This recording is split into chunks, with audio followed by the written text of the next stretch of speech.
The Man Who Skipped Time. A story about regret, time, and the redemptive power of imagination. There is a truth whispered across ages, hidden not in churches or books, but within the stillness of the human soul, that imagination creates reality. But what happens when a man learns this truth too late? Tonight's story is about a man who tried to outrun his past, not by walking forward, but by leaping beyond time itself. He believed he could change his future by skipping the present. But in the zone of the unseen, reality is never quite what it seems. Martin Avery was a man obsessed with time, not in the way of the average man checking watches or rushing to meetings. No, Martin studied time like a cartographer studies maps. He wanted to bend it, fix it, escape it, because Martin, at 42, believed his best years had slipped away, wasted on bad choices and buried dreams.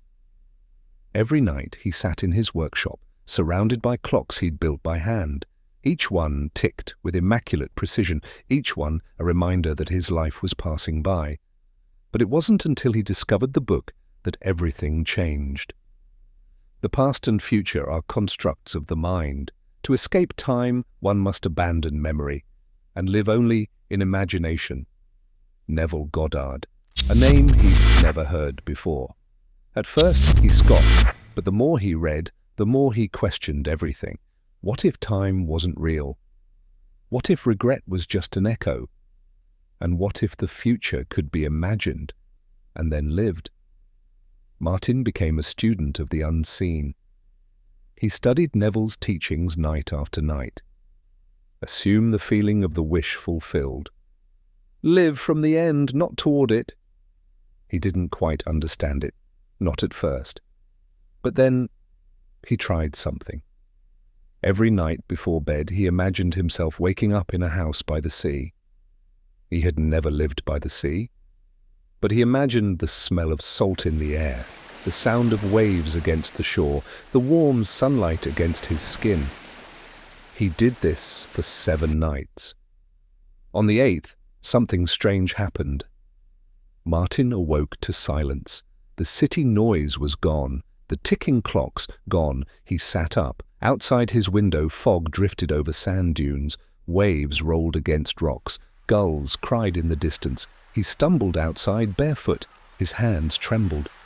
This is the house I imagined. But it wasn't just the house. It was everything, the beach, the wooden deck, even the chipped blue mug he saw in his mind. He was inside his imagination. But how? Had he died? Was this a dream? 3 days passed. Martin never left the property. He didn't need to eat. He didn't feel hunger or thirst.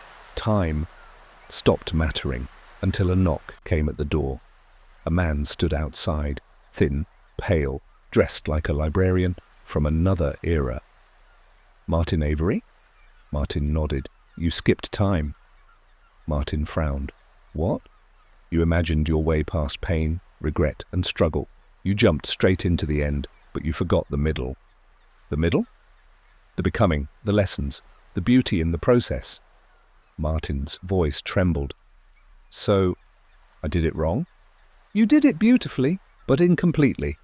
The man handed Martin a watch, gold, old-fashioned, glowing with a soft blue light. This will let you go back, live the moments you skipped, not because you have to, but because you'll want to. And then he vanished. Martin wound the watch. The second he did, the world dissolved into darkness, and then a city street, the sound of horns, his old apartment, his worn couch. He was back, but this time he wasn't bitter, he wasn't rushing, he wasn't afraid of aging. He saw beauty in each moment. He walked slowly, spoke kindly. He visited old friends, called his sister, built clocks not to track time, but to celebrate it. And each night, before sleep, he imagined, still. But now he imagined with joy, not escape. He wasn't trying to get to the end. He was living the end, now. Years later, Martin sat in a park. Beside him, a young man sketched frantically. I don't know how to make it work. My life's just stuck. Martin smiled. Close your eyes. Can you imagine being free? I guess. Not guess. Feel it. Smell the air in that future. Feel the shirt on your back. Hear your own laughter. And then live from that state. Walk as if it's done. The young man looked at him. "Who are you?" Martin smiled. "Just someone who stopped skipping time and started loving it." Time is not our enemy. It is not a cage or a punishment. Time is the stage on which imagination plays its grandest roles. Martin Avery thought he needed to skip ahead to be happy, but he learned that joy doesn't wait at the finish line. It waits in every moment we choose to live, with feeling. He used his imagination to change his world, and by doing so helped others do the same. And that is the truth inside the zone of the unseen.